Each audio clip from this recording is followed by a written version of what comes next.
አደባባይ ላይ ካልተቃወምን ነገ ይሄ ነገር ወደ ቤተክርስቲያን ነገ ይሄ ነገር ወደ ፓርላማ ነገ ወደ ትልልቅ ቦታዎች ይሄ ነገር መምጣቱ አይቀርም። በግልጽ በዚህ ላይ ያለኝን አቋም ፊት ለፊት እናገራለሁ።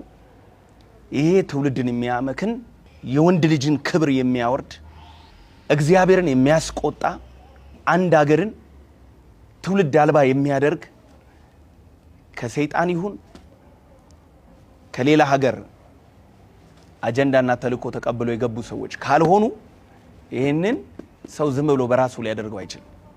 በተለይ አዲስ አበባ ሰላምና ጸጥታ ከ2000 በላይ ሺሻ ቤቶች ከ2000 በላይ አረቄ ቤቶችን በመዝጋት ትውልዱ በትምህርት ላይ በፈጠራ ስራዎች ላይ በኢኖቬሽን ላይ በሳይንስ ላይ በቴክኖሎጂ ላይ ፎከስ እንዲያደርግ ትምህርቱን እንዲማር ከእንደዚህ አይነት ሱሶች ከነዚህ ድራጎች እንዲርቅ ያደረገውን ነገር በቅርብ አይተናል። በጣም አድንቀናል።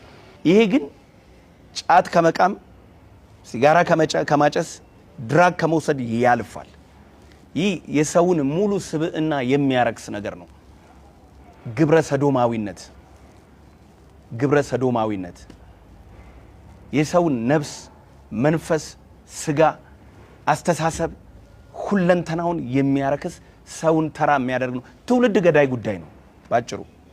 ስለዚህ ይሄ ነገር ነገ ከፍ ወዳለ ነገር ሄዶ አገሪቷን ችግር ውስጥ የሚከት እንዳይሆን ዛሬ ላይ ቆመን ስለ ትውልዳችን መጮህ አለብን።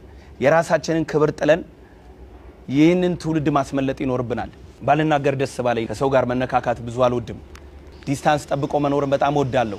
እስከዛሬ የመጣው ታሪኬ ይሄን ይመስላል። ነገር ግን በዚህ ጉዳይ ላይ ዝም ካልኩ እኔ እግዚአብሔር ካህን አይደለሁም። በዚህ ጉዳይ ላይ ዝም ካልኩ እኔ እግዚአብሔር አገልጋይ አይደለሁም። የሃይማኖት አንዱ ስራ የሰዎችን ሞራል፣ የሰዎችን ስነ ልቦና፣ የሰዎችን አእምሮአዊ ይሁን ስጋዊ ጤንነት ማስጠበቅ ነው ብዬ አስባለሁ። ስለዚህ ይሄን እንደ ቻሌንጅ ሁላችንም ተጋግዘን ይሄን ነገር ማስቆም መቻል አለብን። ይሄን ነገር መቃወም ኢትዮጵያዊነት ነው። ይሄንን ነገር መቃወም ክርስቲያናዊነት ነው።